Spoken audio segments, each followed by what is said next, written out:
Hoje nós vamos falar sobre os exames imagiológicos, como é que você, bioelétricos, né, exames laboratoriais, como é que você faz essa associação com a questão espiritual. E pode parecer estranho, não é? Quando você fala de problemas espirituais e exames laboratoriais, porque até então a ideia que se tem é que problemas espirituais correm paralelo aos problemas orgânicos. É comum o paciente perguntar assim: doutor, meu problema é espiritual ou o meu problema é orgânico? Não é? E, no entanto, o que nós temos visto, via de regra, é que um problema espiritual, ele provoca alterações orgânicas. Nós entendemos que, por exemplo, a mediunidade é uma faculdade de senso-percepção. E, portanto, envolve uma captação sensorial de uma informação, não é? E essa captação sensorial vem por órgãos da estrutura corporal. No caso aí, a hipótese nossa é que venha pelo cérebro. Então, quer dizer, a partir do momento em que há um funcionamento da máquina neurológica, então há uma reação orgânica, tá? Então, uma questão espiritual, ela não pode ser oposta a uma questão orgânica, mas a gente precisa de ver quais são os elos de ligação entre uma coisa e outra. Mas nós temos que também vamos dizer, dissecar melhor o que quer dizer isso espiritual, porque, a rigor, se nós formos pensar do ponto de vista psicossomático, tudo é espiritual, porque, do ponto de vista psicossomático, a doença parte da pessoa em direção ao corpo, não é? Então, se nós partimos do princípio de que a pessoa é o espírito, você é o espírito, então tudo é espiritual. Pensando desse ponto de vista, é verdade. Mas quando o senso comum fala de problemas espirituais, são problemas fenomenológicos. A pessoa está se referindo a problemas fenomenológicos, em que existe uma fenomenologia espiritual. Ou seja, fenômenos espirituais que envolvem a relação entre o espírito e a matéria. Que envolve um processo de ligação ou de interceptação espiritual através da mediunidade.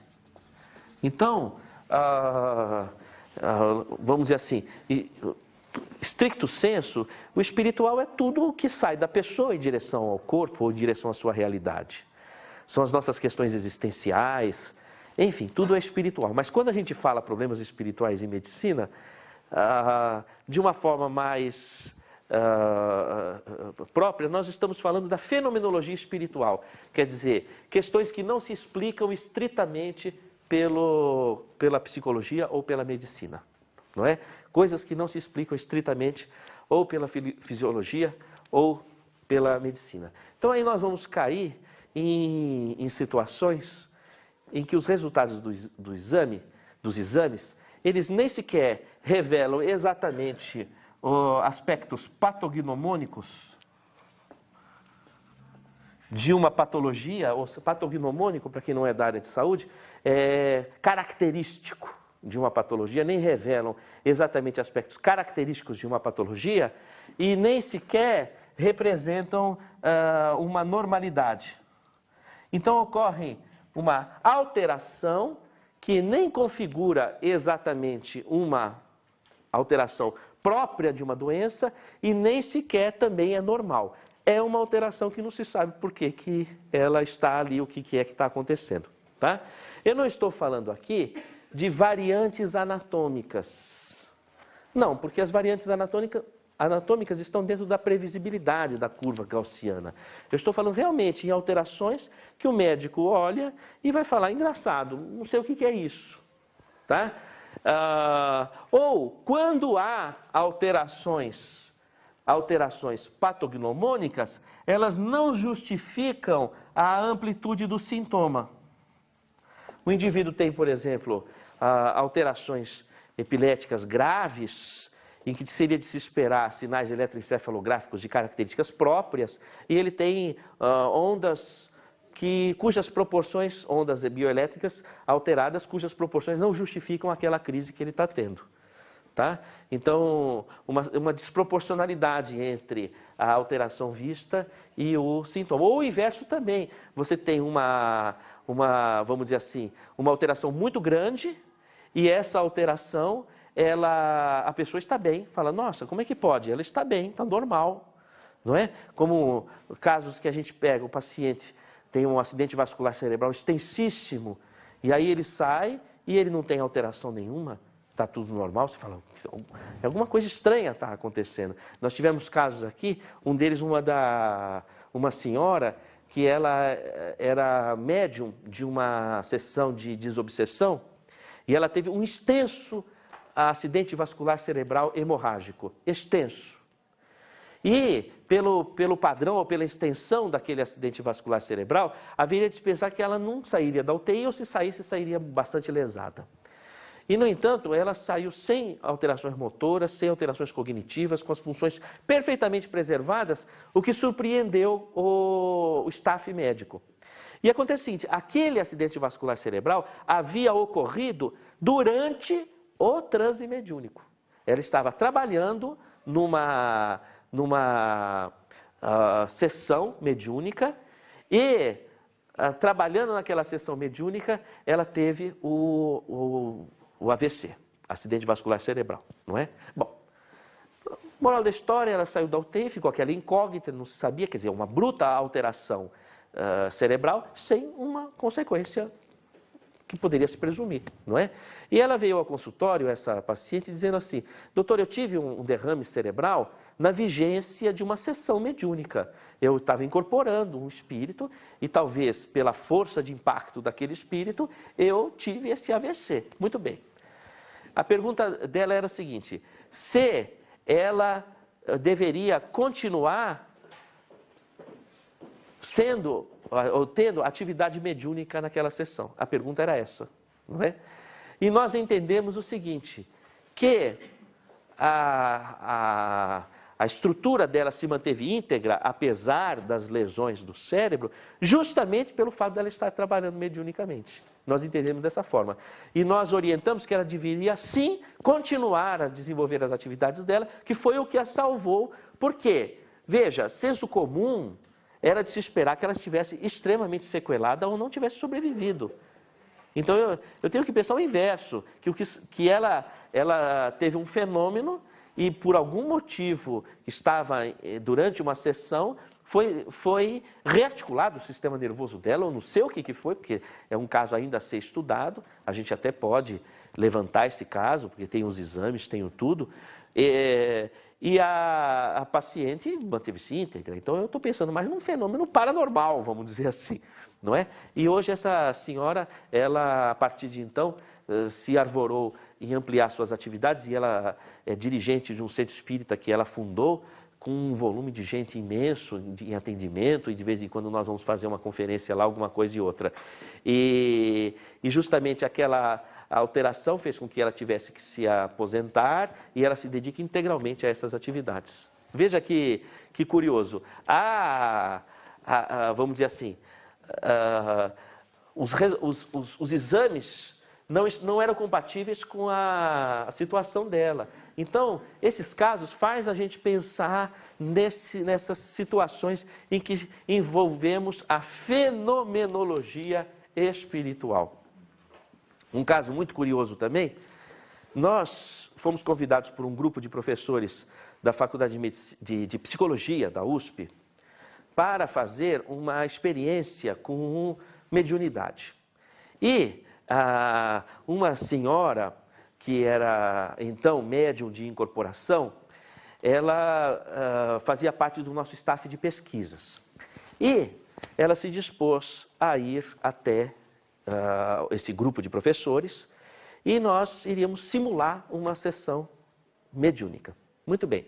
Uma das questões que nós íamos avaliar é a seguinte observação, que quando uma pessoa está em transe de incorporação, ou seja, em que está havendo a aproximação de uma entidade espiritual, uma personalidade intrusa, não é? Que se aproxima da pessoa, Aí então a pessoa tem aumento da pressão arterial sistólica e ela tem aumento da frequência cardíaca, sem que haja qualquer outro fator que justifique aquele problema. Não é uma crise de ansiedade, não é um exercício físico, não é uma patologia que a pessoa apresente. E então, nós íamos fazer essa experiência. Bom, muito bem. Então nós armamos uma sessão, não é? Como alguma coisa que nós vamos fazer hoje, por exemplo, depois na parte prática, nós vamos fazer alguma coisa parecida, vamos dizer assim. E aí, a senhora manifestou uma entidade espiritual, Muito bem. Essa entidade falava coisas a respeito de uma pessoa ou outra que estava ali, que convergiam com a veracidade. E como ela não conhecia aquelas pessoas, dava a entender realmente que tinha alguém dominando a mente dela e que tinha uma supervisão a respeito das coisas ali, não é? E então nós auscultamos o coração, medimos a pressão arterial e antes do transe e durante o transe realmente estava havendo um aumento da pressão arterial sistólica, estava havendo um aumento do ritmo cardíaco, e é uma coisa que a pessoa não tem como simular, não tem como ela promover esse tipo de situação. Então existem também sinais clínicos que indicam elementos fenomênicos, não é? O indivíduo pode ter, inclusive, uma aceleração cardíaca de tal ordem que leve a uma arritmia. O nosso colega cardiologista pode dizer isso. Então, o indivíduo chega até uma arritmia cardíaca. Então, são situações que podem envolver o quê? Fenomenologia espiritual, tá? Que nos levam a indicar esse caminho. Principalmente você pega, por exemplo, hipertensões arteriais lábeis, em que há um forte componente emocional envolvendo a alteração da pressão arterial, mas situações acachapantes, tá? Por exemplo, eu tenho um caso de um paciente que ele, sem que haja exatamente algo concreto que justifique de forma mais imediata, ele vai para a pressão de 24/13 e ele não sente nada. Ele vai para o hospital para fazer um check-up, alguma coisa, está lá com 24/13, está com... E não há... E, veja, mesmo com medicação não se controla o caso dele, não se controla. E o pessoal não sabe o que é, não é um feocromossintoma, não é uma alteração renal, não é nada. Não se sabe, simplesmente ele altera a pressão subitamente, sem as características que deveriam acompanhar um caso desse, como uma encefalopatia hipertensiva, uma insuficiência cardíaca, uma dor precordial, alguma coisa desse tipo, e não se consegue baixar, a não ser quando a pressão resolve baixar por ela mesma. Não se consegue. No entanto, o paciente apresenta rompantes de alteração de comportamento que ele não se recorda e ele toma atitudes, é como se não fosse ele. Então, dá a ideia de que realmente está havendo um fenômeno, uma fenomenologia espiritual. Tá? O interessante também dessas questões é que uma pessoa ela pode apresentar um quadro de fenomenologia espiritual em que essas regras estão ali colocadas, ou seja, ela tem alterações sintomáticas que ao exame não seriam detectadas, ou alterações no exame que não configuram patologias, não é? E ela pode ostentar esse tipo de padrão por um determinado período de tempo, até que a sucessão repetida dessas alterações acabe por configurar uma moléstia. E normalmente uma moléstia que envolve aspectos de poliqueixa, de muitas queixas, poliqueixas, de falta de relação de causa e efeito, ou seja, respostas idiosincrásicas, falta de relação de causa e efeito, você não consegue... Eu já vou chegar lá com vocês nas perguntas. Então, o que acontece? A configuração de uma moléstia, eu até chamaria de uma síndrome, porque nesses casos é uma gama de sintomas que compõem uma síndrome, vamos dizer assim, às vezes de difícil tratamento, cuja origem veio numa sucessão de fenômenos espirituais que, uma vez cronicamente repetidos, acabam por caracterizar uma síndrome e nessa situação fica difícil de você dissecar dessa síndrome exatamente o que estava acontecendo ali no começo. A não ser por um trabalho analítico muito bem pautado. Na verdade, nesses casos você trata a pessoa e a pessoa vai voltando a apresentar aqueles quadros. Né? Por exemplo, acompanhei um menino que ele tinha alterações de comportamento e tomava atitudes bizarras, e atitudes agressivas e bizarras. E isso estava comprometendo a atividade escolar, a vida social, atividades de família, e eram atitudes diárias, e, portanto, por serem atitudes diárias, já estavam fazendo parte da personalidade dele. Então, estava sendo caracterizado um desvio de personalidade ou um quadro borderline de uma psicose que estivesse se configurando num adolescente, e, enfim. E o paciente foi trazido ao tratamento. E devido àquela síndrome de comportamentos que ele vinha apresentando, que envolvia atitudes agressivas, atitudes bizarras, dificuldade de receber ordens, dificuldades de receber um não, uma série de dificuldades de concentração que poderiam ser enquadrados dentro do déficit de atenção, uma série de elementos que compunham. Então, nós tratamos com uma medicação esse tipo de complexo, não é? Muito bem, tratamos com a medicação e o paciente, ele apresentou uma... Que essência quer dizer? Aquele comportamento, ele foi paralisado, ele não tinha mais os comportamentos bizarros, não tinha mais os comportamentos agressivos, mas ele também não tinha concentração. E mesmo quando você no consultório ia conversar com o paciente, você percebia que o olhar dele não olhava para você como alguém que estivesse efetivamente entendendo o que você estava falando, interessado naquilo que envolvia a própria causa dele. Mas que coisa estranha, não é?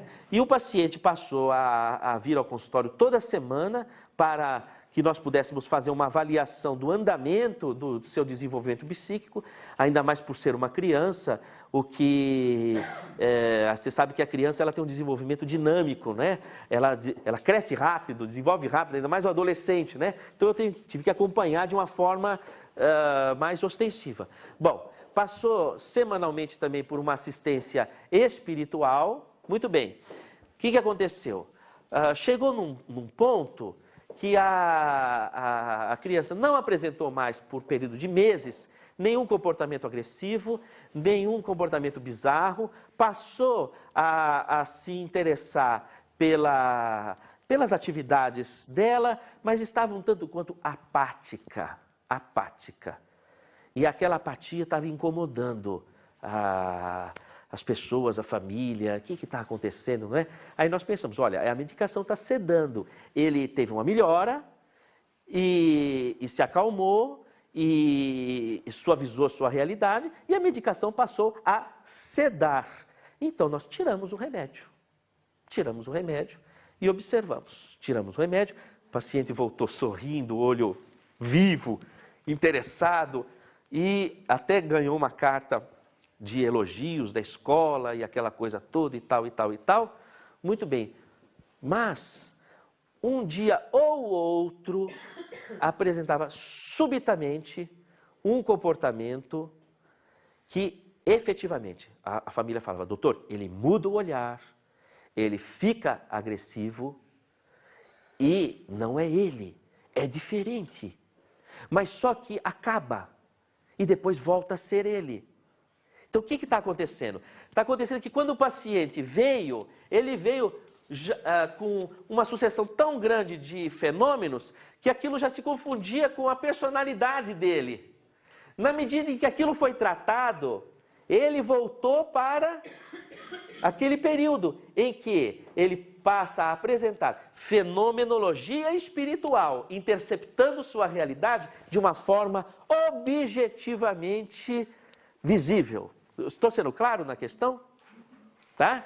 Então, A família estava absolutamente convencida de que ele ficava possuído por um espírito, pelas características, porque eram situações pontuais, sem uma relação efetivamente com qualquer coisa que tivesse ali acontecendo, e que não configurava, muito distante do comportamento real que ele vinha tendo na maior parte do seu tempo. Então, você veja como nós precisamos de analisar o caso e acompanhar. Por isso que quando você fala, um profissional de saúde vai acompanhar um caso do ponto de vista espiritual, porque muitas vezes eu recebo um colega, um médico, um profissional de saúde e fala: Sérgio, eu quero encaminhar um paciente meu para assistência espiritual e tal. Tudo bem, muito bem. Mas não é assim que se faz. Você vai acompanhar, mandar um paciente para assistência espiritual, você precisa de se comprometer com o caso. Porque, ao contrário do que se pensa, o médico não está conseguindo resolver o problema. Vou mandar lá para o tratamento espiritual, não é? Alivia para o médico a carga, não é? Não, dá mais trabalho. Dá mais trabalho. Porque se ele quiser efetivamente entender o caso, ele precisa com mais assiduidade, então, e inclusive acompanhar a parte espiritual, para que ele possa visualizar estas nuances que eu acabei de relatar. Eu não sei se eu estou sendo claro na questão. Você acha possível você visualizar as nuances que eu acabei de relatar, sem você estar efetivamente observando com frequência e muito próximo do caso? É possível? Não é possível. Porque você não consegue ver. Você vê um paciente uma vez, depois um mês seguinte, como é que você vai fazer? Não dá. Então, o que acontece? Quando nós acompanhamos o paciente do ponto de vista espiritual, 99% dos nossos pacientes vêm toda semana às minhas vistas. Às minhas vistas. Porque se tiver acontecendo algo, eu estou vendo.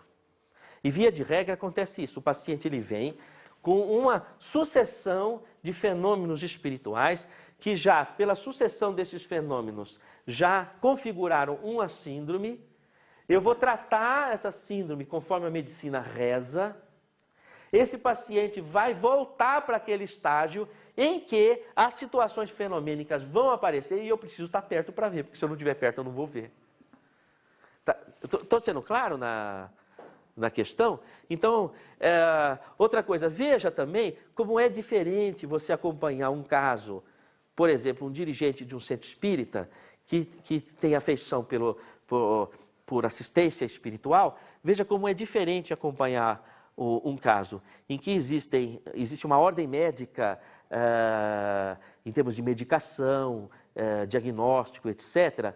É diferente você acompanhar isoladamente no centro espírita ou você acompanhar o caso com um olhar médico sobre a questão, o que te viabiliza você estabelecer as condutas. Como é que você vai avaliar que o paciente está, por exemplo, como eu relatei, apático, e você vai discernir que aquilo é por causa da medicação ou é devido à própria estrutura do quadro do paciente?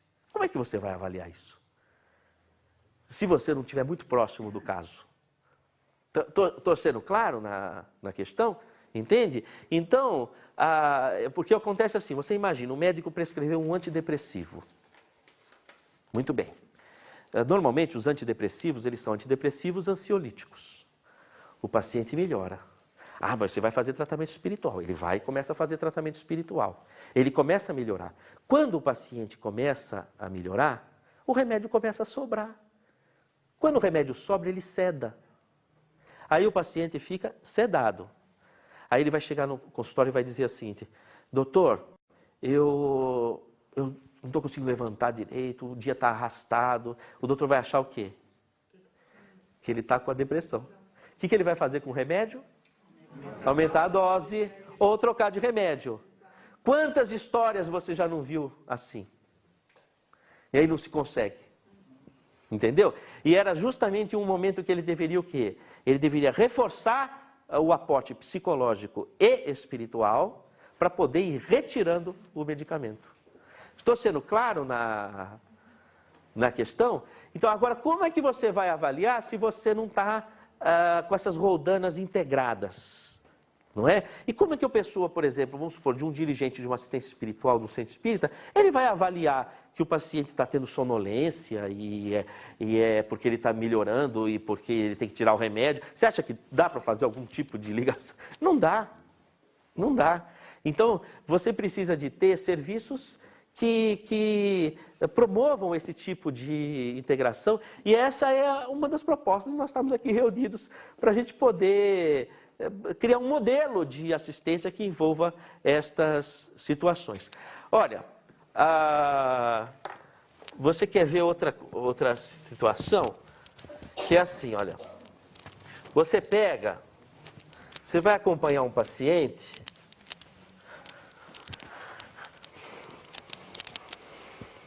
Puxa, essas coisas que eu estou falando para vocês, não contei nunca para ninguém. Eu nunca contei para ninguém. Eram coisas que eu guardava na minha cabeça. E eu estou passando para vocês, é a primeira vez, assim, estou sentindo mais como se eu estivesse conversando alto. Entendeu? Porque eu não escrevi em nenhum lugar e eram ideias que eu venho observando ao longo dos tratamentos. Outra coisa também é quando você associa a homeopatia.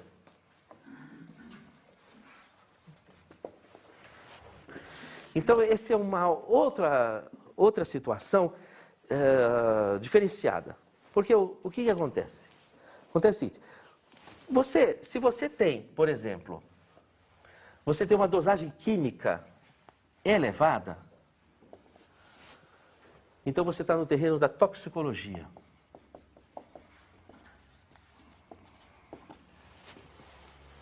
Quando você está no terreno, quando você tem uma dosagem química que ela é biologicamente absorvível, não é? Biodegradável, vamos dizer assim, não é? Então você está no terreno da farmacologia.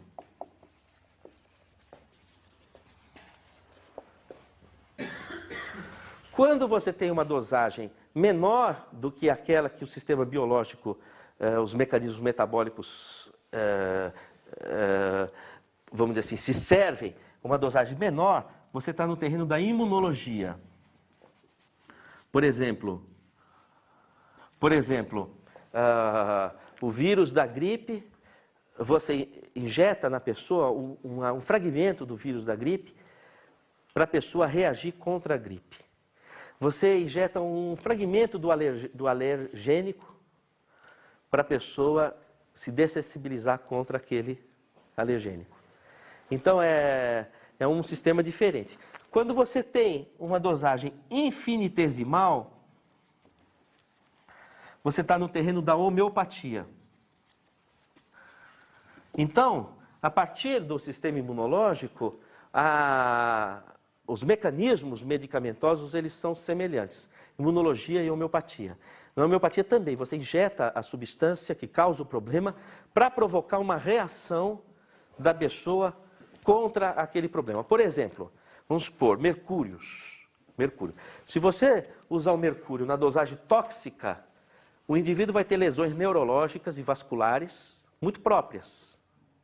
Se você der o mercúrio na dosagem homeopática, você vai ter um fortalecimento do sistema vascular e neurológico. Dá o fenômeno inverso. Falando numa linguagem simples, porque a semiologia homeopática é um pouco mais complexa que isso. Mas você dá a substância. Aquela planta, por exemplo, que provocaria, por exemplo, um nux vomica, que causaria uma lesão no fígado, se você dá na dosagem homeopática, vai provocar um fortalecimento do fígado. Estou sendo claro? Né?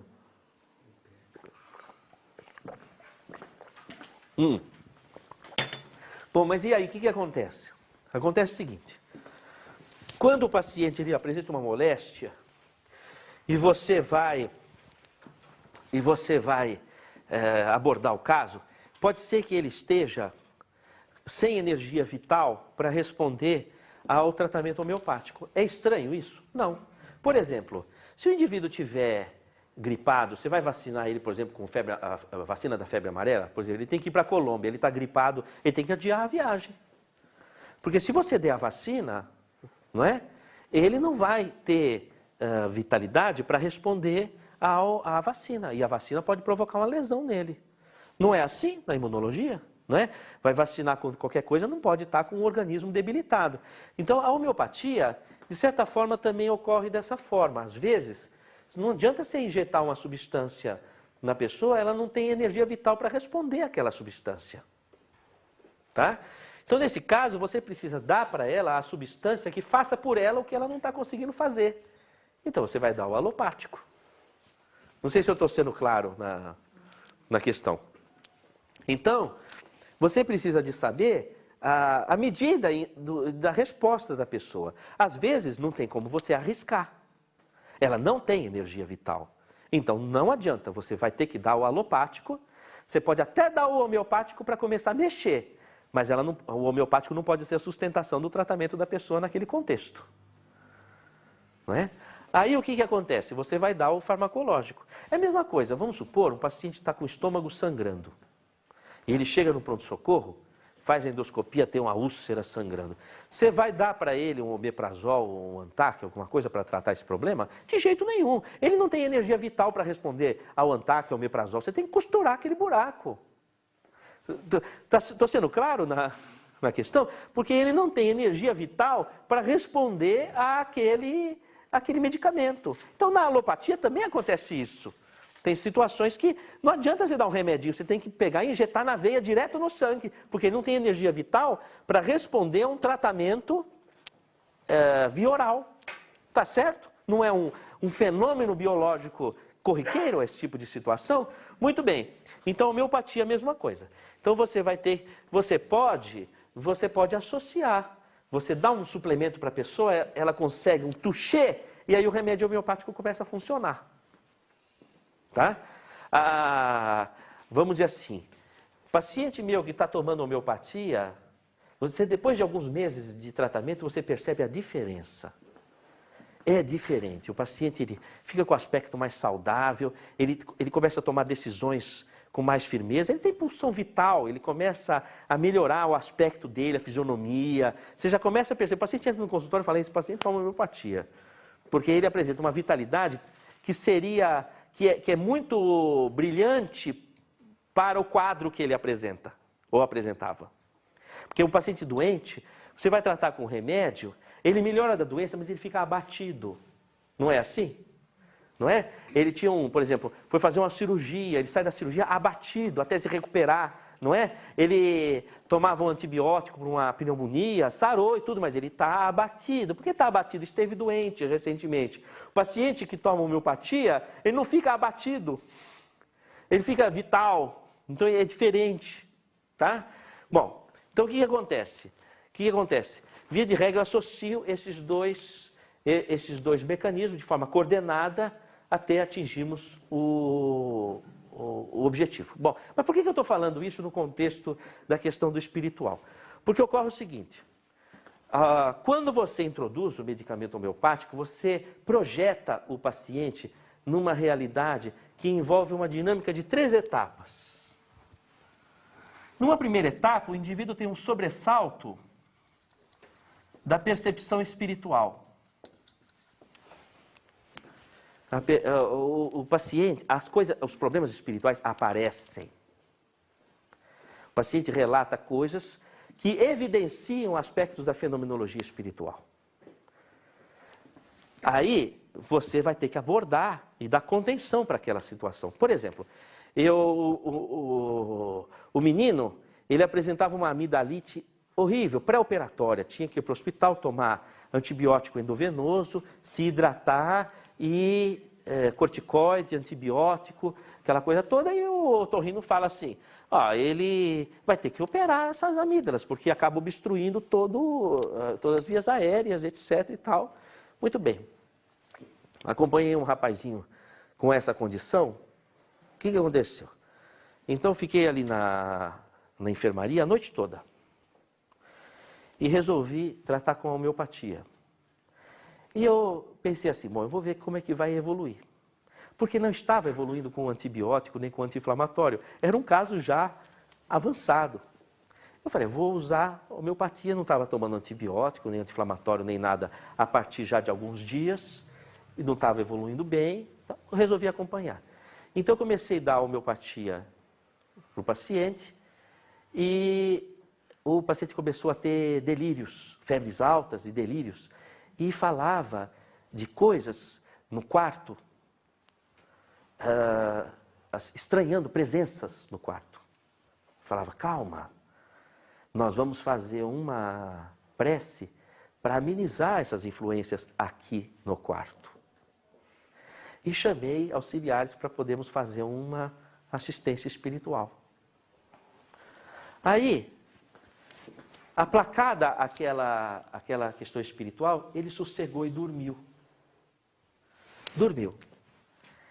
Bom, depois que vencemos a parte espiritual, entra-se no domínio mental.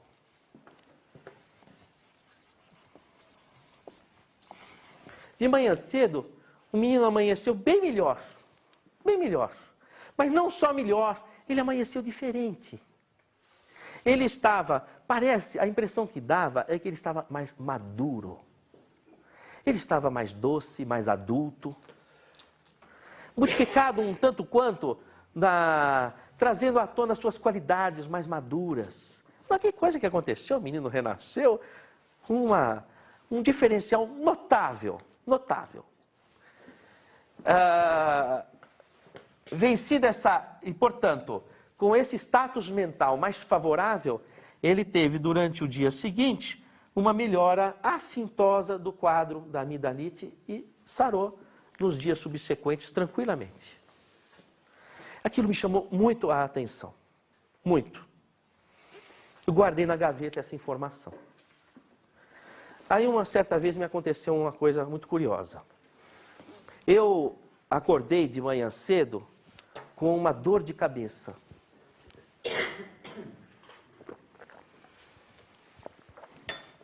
E aquela dor de cabeça não era uma dor de cabeça que eu pudesse identificar exatamente como tensional. Eu dormia a noite toda, não era uma sinusite, mas tinha uma coisa ruim. Uma coisa ruim. Eu falei, mas como é que pode? Era um domingo de sol. Uma coisa ruim, eu falei, eu estou mal acompanhado, eu pensei. Deve ser isso. Aí logo pensei assim, sabe o que é isso daí? É falta de sol, eu vou tomar sol. Porque, viu, meu colega, paulista sofre de falta de sol. Não é? Não é? Então, o que acontece? Se bem que sabe que no ano passado eu fui viajar para o Ceará, falei, eu preciso ir para um lugar que só vai sol. Pois não choveu quando eu fui? Não é possível. Até o guia falou, nunca aconteceu isso aqui. Eu falei, é muito paulista chegando no Ceará, deve ser. Então, bom, mas voltando aqui, a questão é a seguinte, aquela coisa na cabeça ruim, eu fui tomar sol. Aí fui com minhas crianças, fomos jogar vôlei, brincar, e melhorou. Melhorou, mas ficou aquele, não sei, uma coisa ruim, não sei se vocês já sentiram isso, vocês são pessoas luminosas, mas uma coisa ruim e tal.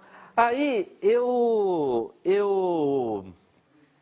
lembrei que eu tinha no carro o meu remédio homeopático, que eu tomo medicação homeopática, porque eu não posso pregar aquilo que eu não faço, né?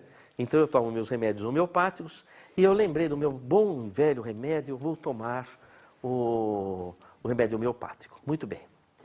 E eu tomei umas gotinhas e fui caminhando, a Márcia estava comigo, minha esposa e tal. E aí melhorou? Eu falei, não melhorou, tá a mesma coisa. Não é? Mas aí eu aprendi, que eu já sei, eu peguei, daí 10 minutos, tomei outra dose. Entendeu? Aí eu tomei outra dose e esqueci. Melhorou, mas eu não percebi que eu esqueci. Eu esqueci. O que acontece é o seguinte, na verdade, eu não posso tomar remédios comuns, porque eu já tive choque anafilático e eu não quero arriscar outra vez, não é? E também tem um certo grau de insuficiência renal e não posso tomar remédios comuns, então eu não tenho outra saída. Ou eu tomo remédio homeopático ou eu não tomo nada, não é? Então me resolve muito, me ajuda bastante. E eu aprendi assim, não melhorou, toma outra dose, não melhorou, toma outra dose, e depois melhora mesmo. Bom, então o que aconteceu? Aí melhorou e a minha cabeça, assim, aquele negócio ruim saiu, mas eu não percebi, eu esqueci. E aí caminhando assim, encontrei uma pessoa que há muito tempo eu não encontrava e conversamos, e foi excelente, e coisas estavam amarradas, assim, de oportunidades, abriram-se oportunidades. Nossa, que coisa bacana, como é que pode? Que coincidência feliz, um domingo de sol, em São Paulo, né, que era uma coisa rara, ainda encontrar a pessoa ali, resolver aquelas coisas tão boas e tal, que dia brilhante, né? Aí, falei, Ana Márcia, ainda mais passou a minha dor de cabeça. Que engraçado, o que passou a dor de cabeça? Que coisa estranha, né? Mas você não acabou de tomar os remédios homeopáticos? Eu falei, é mesmo, tem isso. Mas aí eu tive um insight, porque não só passou a minha dor de cabeça. Eu melhorei minha sintonia. E eu encontrei as pessoas certas na hora certa. Então eu reparei que houve uma mudança do meu padrão espiritual e eu fui caminhar pelos roteiros em onde eu ia encontrar aquelas pessoas. Não sei se eu estou sendo claro com a questão. Entende? Então eu lembrei do menino que teve a melhora espiritual. E lembrei disso. Falei, olha que coisa engraçada. O remédio homeopático primeiro atua no espiritual. Se você não aproveita essa fase e melhora a tua sintonia, aborta o efeito do remédio. Ele não funciona. Porque era para funcionar, trazendo uma pulsão vital, para você resolver uma questão espiritual. Você não resolveu, ele fechou o assunto. Não sei se eu estou sendo claro com vocês. Muito bem. Se você resolve a questão espiritual, ele vai para o mental. Então você vai ter energia vital para transformar questões dentro de você que você precisa transformar. Se você não tomar uma atitude usando aquela energia vital para aquela decisão, o remédio perde o efeito. Simplesmente porque ele te deu a oportunidade, você não acolheu aquela oportunidade. E depois ele vai agir no físico. Aí sim ele age no físico. O que está acontecendo? E isso é uma precípua muito importante. Uma doença, ela chega a uma pessoa, não é para derrubar aquela pessoa. Uma doença chega numa pessoa para que ela reoriente caminhos de transformação, de sua sintonia, de sua psicosfera, de seu mundo interior. Quando a pessoa atende este convite que a moléstia está lhe fazendo, ela vai embora. E a pessoa cresce com a situação. Então o que acontece? Se você trata estritamente do ponto de vista farmacológico alopático, como se a doença fosse uma pulga que você pega e tira, tem uma pulga ali, eu vou tirar aquela pulga dali. Está faltando uma pedrinha ali, eu vou pôr uma pedrinha ali. É assim é o tratamento alopático, que é muito útil, sem dúvida. Mas você precisa trabalhar o propósito para o qual veio o problema. Aquele problema, por que existe a dor, se não para avisar a pessoa que ela tem que tomar cuidado?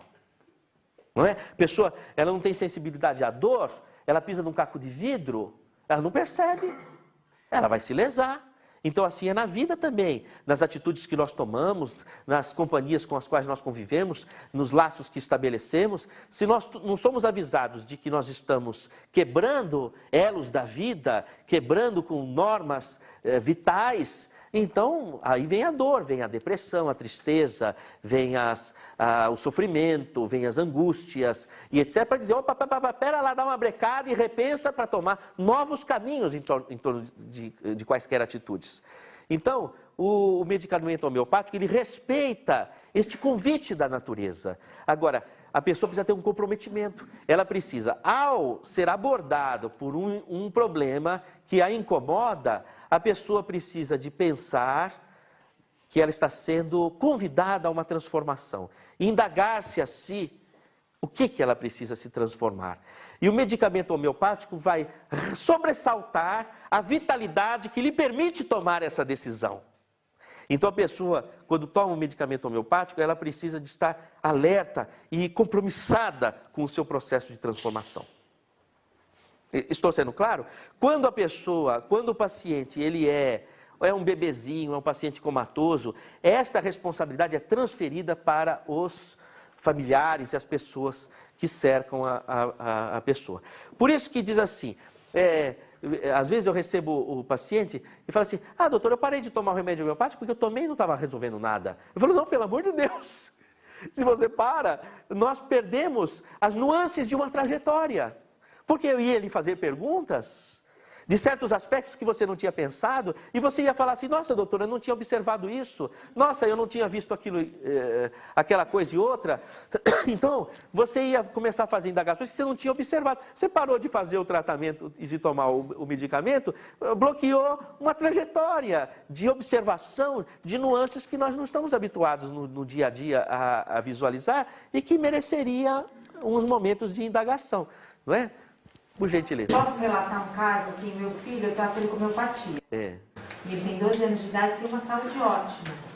E você falando agora, eu me lembrei, assim, há um mês atrás, ele teve um quadro que ele se sentiu muito indisposto, né? Começou a se sentir mal, ele sentiu um mal-estar no estômago. E ficou assim, apático, não queria comer nada, veio embora da escola com um pouco de febre. Aí eu marquei a consulta com o médico dele, homeopata. Levei ele na consulta e ele chegou na consulta, o médico conversou muito com ele, porque a consulta de homeopatia é bem isso mesmo. Conversa, pergunta tudo, o quadro, o comportamento dele nos últimos dias. E o médico dele analisou e falou, tem um ponto aqui, ele falou, eu acho que é um medicamento, mas esse medicamento que eu quero dar para ele está conciliado com alguma coisa que ele tenha passado e ele questionava a vida, você teve alguma briga, brigou com os amigos na escola, alguma coisa que te magoou, porque ele falou alguma coisa que está entalada dentro dele. E ele, não briguei com ninguém não, né, ele falava, mas ele bem apático, e com aquela dor que ele se contraía. E aí o médico ficou ali, conversando com ele, Aí ele falou, mas você não lembra de nada que te angustiou? Aí ele falou, teve uma coisa na escola que a professora estava explicando um tema e eu, assim, interferi ela, né? E fui falar da resposta.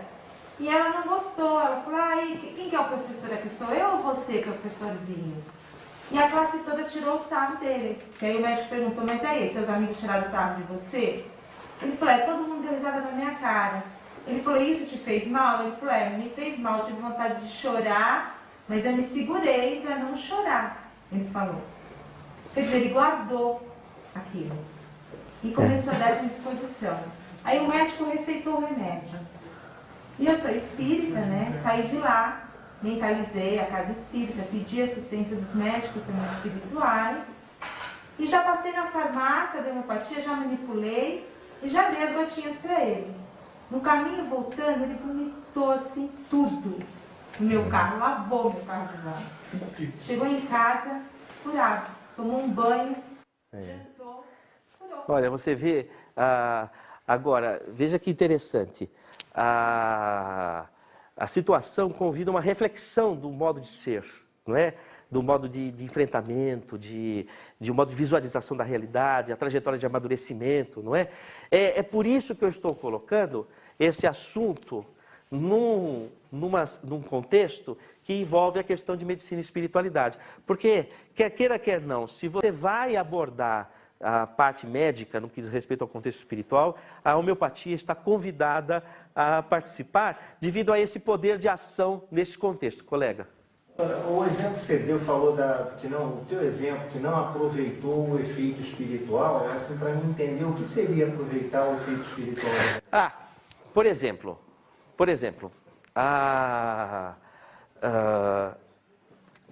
o paciente ele pode ter, vamos supor, eu estava com aquela dor de cabeça, tá?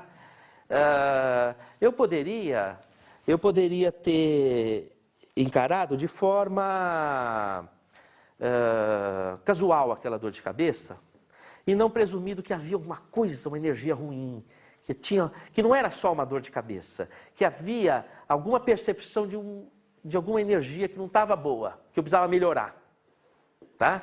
Eu entendo que na verdade eu vinha desgastado e eu estava sem proteção.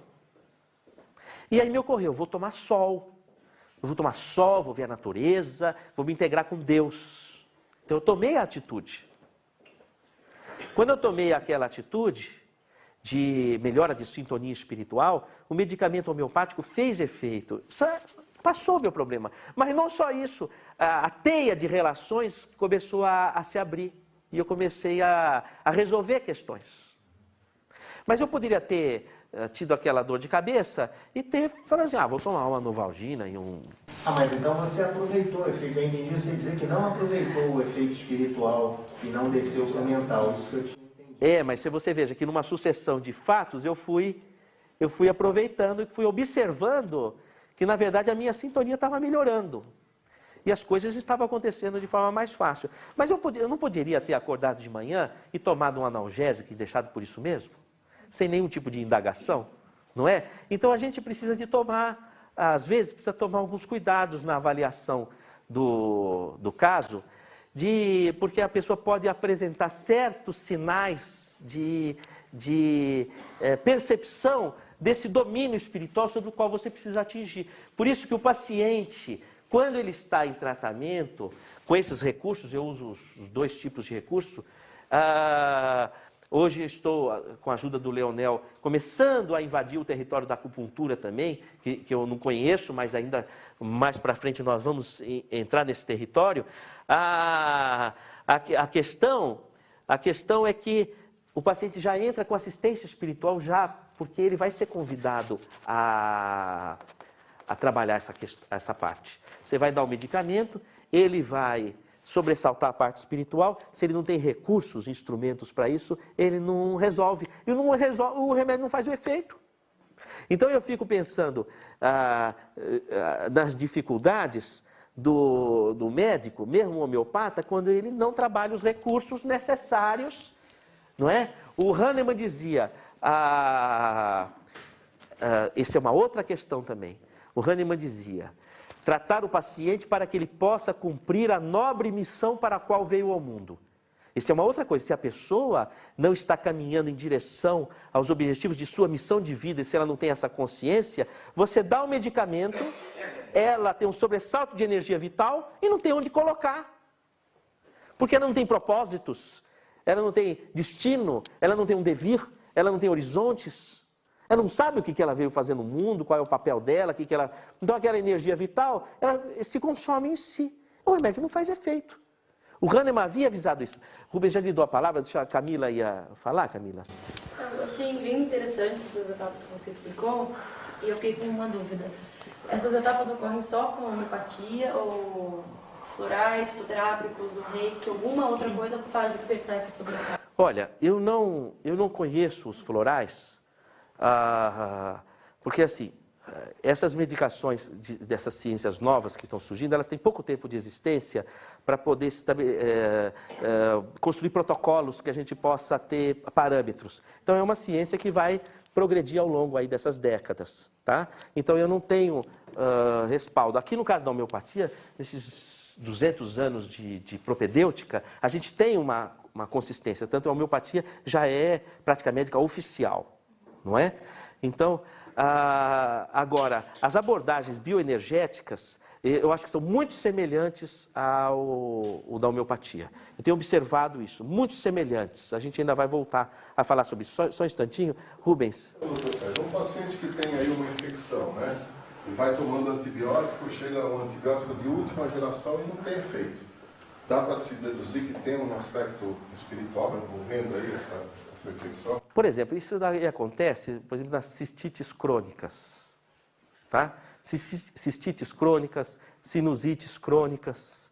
Então você precisa a primeira questão, é muito importante nós, num primeiro momento, é observarmos se o paciente está sendo atendido no que diz respeito à medicação, ou seja, se o diagnóstico está correto, tá? Se o diagnóstico está correto e se a conduta está correta. Então, às vezes, primeira coisa que você precisa avaliar, se você está tratando, por exemplo, um paciente com uma cistite crônica e ele tem um distúrbio anatômico uretral, por exemplo. Então, é facilitando a entrada de bactérias. Ou tem uma higiene errada, que precisa ser orientado. Então, a pessoa vai ter uma cistite crônica, porque foi tratado com antibiótico a primeira cistite, a pessoa reincidiu na infecção, foi tratada outra vez, até que houve resistência bacteriana. Então você precisa avaliar se não existe um problema que não foi diagnosticado. Isso é uma prerrogativa importantíssima. Vai abordar o paciente do ponto de vista espiritual, você precisa estar salvaguardado que o diagnóstico e o tratamento estejam sendo atendidos. Então, tecnicamente, precisa ser avaliado antes de você se arvorar numa presunção do espiritual. Então, essa é uma questão. Você pega, por exemplo, eu tenho um caso de uma sinusite crônica, que o paciente tem epilepsia, toma, por exemplo, oxcarbazepina. Mas exige uma dosagem mais encorpada da medicação para conter a epilepsia. E a oxcarbazepina, numa dosagem mais encorpada, ela provoca uma queda de resistência da imunidade de mucosas, imunoglobulina tipo A.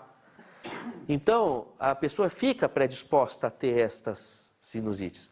Então, eu não posso, de per si, já entrar com o diagnóstico do espiritual se eu estou observando que existe um efeito colateral da medicação e eu preciso, então, pensar em outro recurso que tal. Então, tudo isso precisa de ser avaliado. Agora, existe sim, já vi casos de infecção crônica que não tem nenhum traço anatômico que justifique, entendeu? Que o paciente tem que tomar antibiótico cronicamente, tá? E que a pessoa poderia justamente fazer um tratamento de características homeopáticas, passando pelas trajetórias de transformação às quais ela precisa passar. Tá? Por exemplo, eu vou falar alguma coisa que é absolutamente discutível, mas é uma observação. As energias muito pesadas, não é? Apesar de ser um raciocínio muito primário, mas me parece que tem fundamentos pelo que a gente tem observado. Eles tendem a se acumular nas zonas excretórias, as energias muito baixas, muito pesadas. Então vai lá para a bexiga, vai lá para o intestino baixo, vai as energias, não é? Então uma pessoa, por exemplo, que ela esteja com problemas espirituais, que envolvam a fenomenologia de energias muito materiais, muito primárias, pode ser que recaia sobre essas vísceras, não é? Então eu preciso começar a raciocinar. Então, via de regra, nesses casos, se é verdade isso, você começa a tratar a homeopatia, salvaguardando a trajetória pela qual a pessoa vai passar, tomando os cuidados de acompanhar, vai aparecer. Então, aí é interessante o quê? Você começa a homeopatia, espera um pouco, faz a sessão de desobsessão. Observa que tipo de comunicação que vem na sessão, estudando a pertinência. Porque você precisa checar se aquilo lá é verdadeiro, não é? Então, se a comunicação for pertinente, quando eu digo isso é porque o grupo de desobsessão não conhece o paciente e aparece uma comunicação com detalhes ligados ao caso que fala, nossa, só pode ser alguma coisa mesmo verdadeira relativa ao caso. Então você estuda aquela pertinência, vê e você começa a identificar, não, realmente existe vamos dizer assim, uma interferência fenomenológica espiritual. Tinha um paciente que veio ao consultório por uma queixa, não me lembro se era uma fobia, alguma coisa desse tipo, vamos dizer assim, do ponto de vista psiquiátrico. E, veja que curioso, veio uma comunicação, e na comunicação aparecia uma entidade assintosa, assim, não é? Justificaria até o medo que a pessoa tem, justificaria. Veja, quando você identifica uma entidade que está ligada a um sintoma, por exemplo, uma fobia, você tem que pensar que aquela entidade está alicerçada em cima de um arquétipo da pessoa. Mas aquela comunicação pode te ajudar você a encontrar em que elemento arquetípico que aquilo está fundamentado.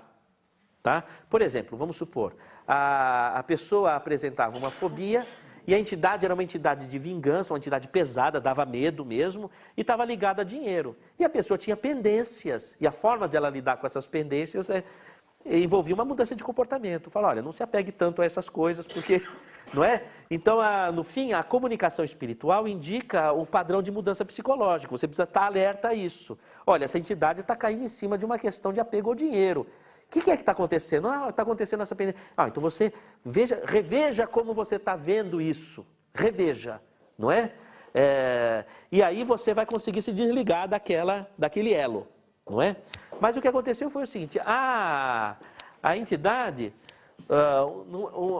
uma outra entidade manifestou-se no médium e falava, o médium e falava que a entidade se queixava de dores. Eu tenho dores, é difícil respirar, eu tenho dores no meu braço esquerdo e tal e tal. Eu achei interessante.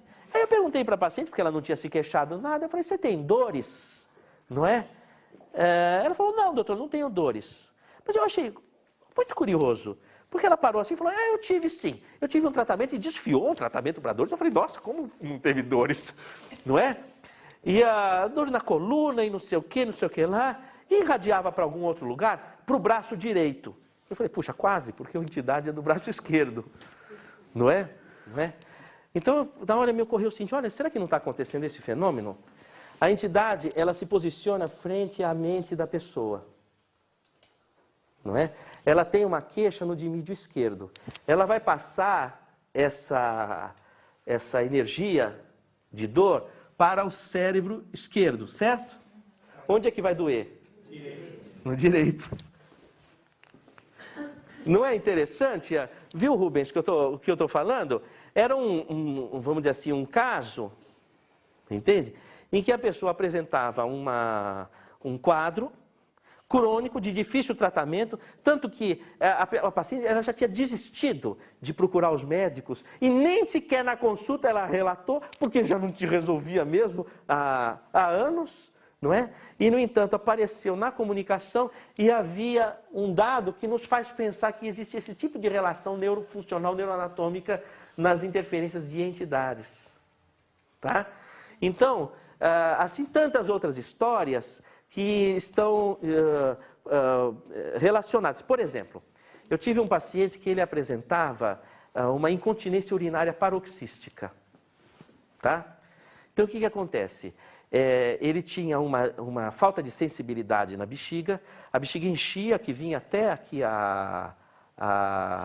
o diafragma, e aí ele urinava por transbordamento. Então ele não conseguia conter a urina, porque ele urinava por transbordamento. Tá? Muito bem. Aí nós começamos a tratar, eu comecei a usar uma medicação homeopática. Tá? Eu usei o Exetum, que está ligado a esse processo da bexiga. E não resolveu. Para falar a verdade, não resolveu. Tá? Mas guarda na gaveta esse dado. Naquela época, eu não tinha visto essas coisas aqui, eu não conhecia isso.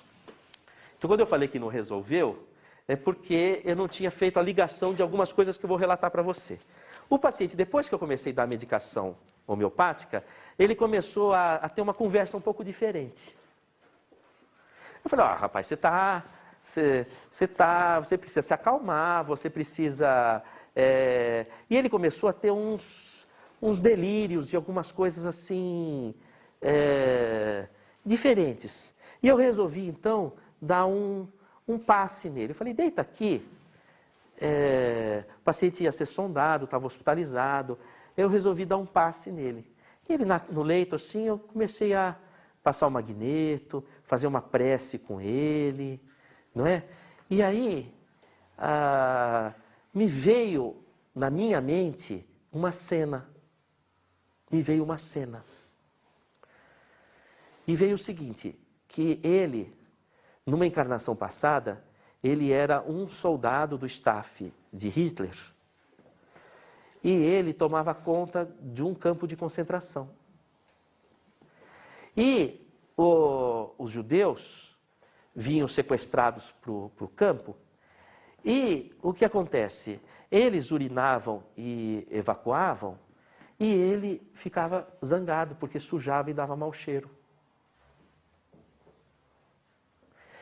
E o que aconteceu? Quando eu olhei para o paciente, eu tive essa visão, o paciente estava, por conta daquela bexiga, daquele jeito, ele não conseguia se alimentar, então ele estava caquético. Parecia sabe, pele e osso, uma coisa assim impressionante, parecia do campo de concentração, e ele não tinha força para evacuar, então as fezes ficavam empedradas dentro da barriga dele.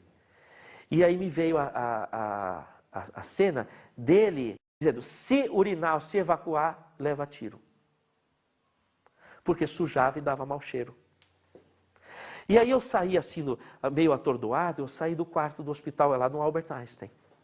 E eu vi, assim, uns 15 senhores assim dessas sinagogas com essas roupas judaicas, acusando ele.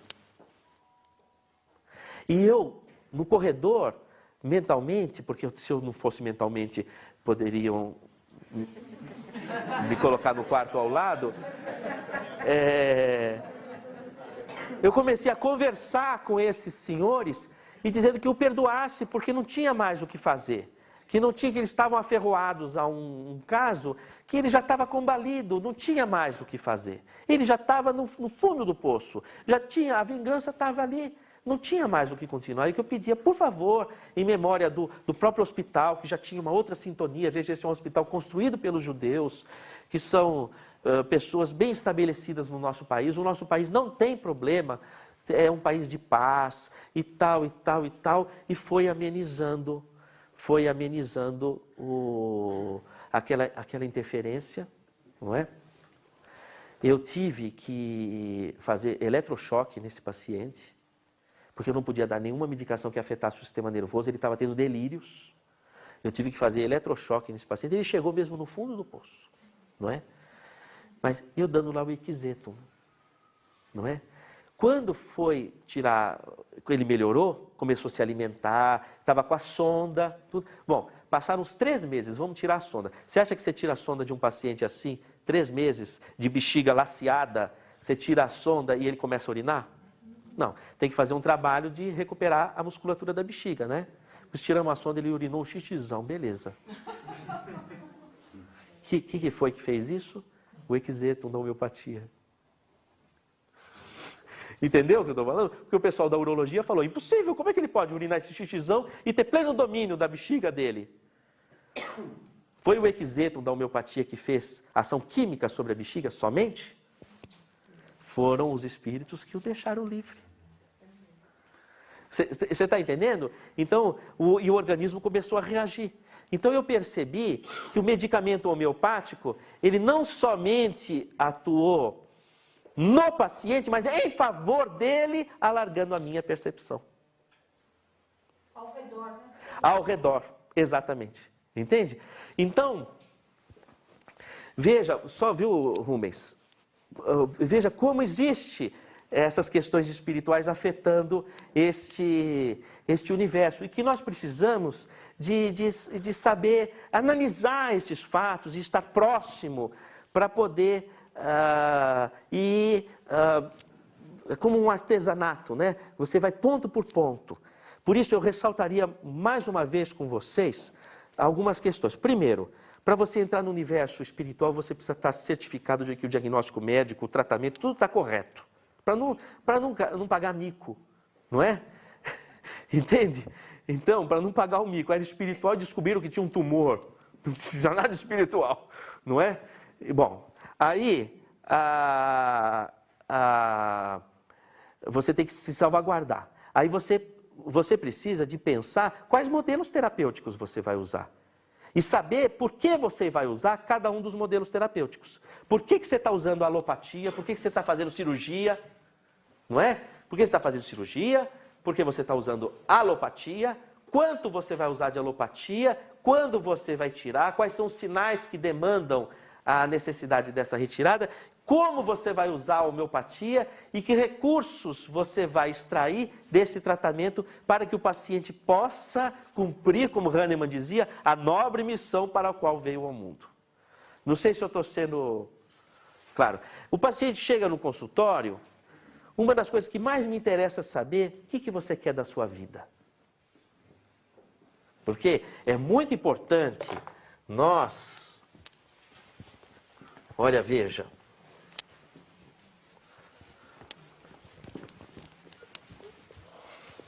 É muito importante nós termos a seguinte consciência. Você vai analisar o passado. No passado nós já fomos de tudo.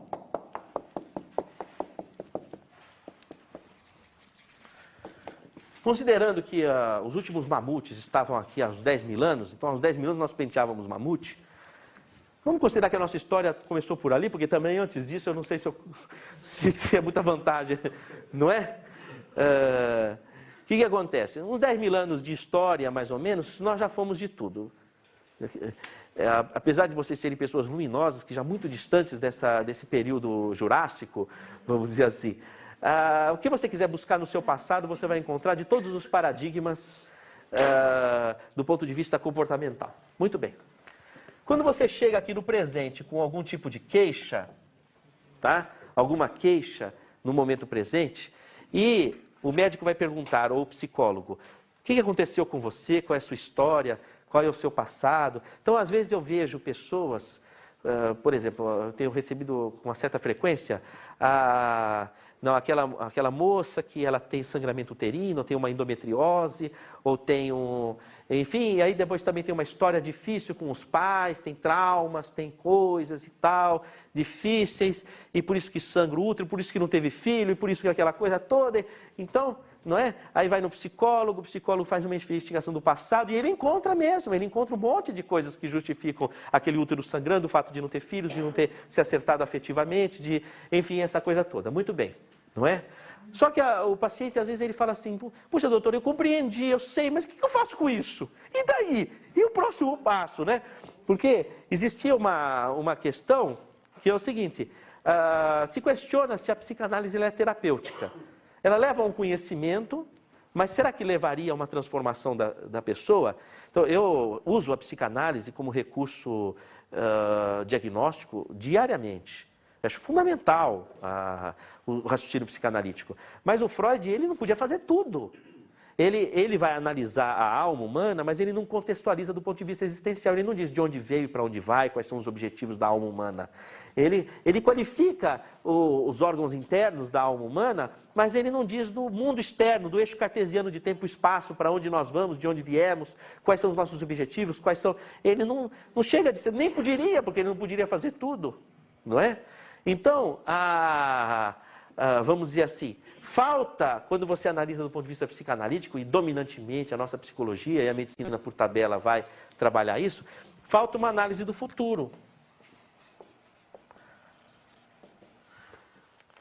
É interessante que, se você for raciocinar do ponto de vista espiritualista, palingenesicamente falando, ou seja, que a consciência ela é pré-conceptual, ou seja, que a consciência ela surge antes da concepção, ou seja, que nós viemos de uma história pregressa, ou seja, como Jung vai falar, o bebê humano não é um papel, ele não vem como um papel em branco para você escrever uma história, mas ele já vem com uma história pregressa. Então nós tivemos uma história de um passado. Se você pensar dessa forma, o nosso futuro, ele está na nossa memória. Porque o nosso devir são as nossas promessas feitas. Não sei se dá para raciocinar assim. O seu devir, o seu vir a ser, é uma promessa que você fez num passado, quando você estava no mundo espiritual, antes de escorregar para o berço. Está claro isso? Então o nosso futuro está intrinsecamente ligado a uma função de memória. Então, se você não aciona esse elemento da memória e não encontra qual é a sua missão, qual é o seu objetivo, para o que você veio ao mundo, você não consegue abrir o panorama do mapa da tua existência.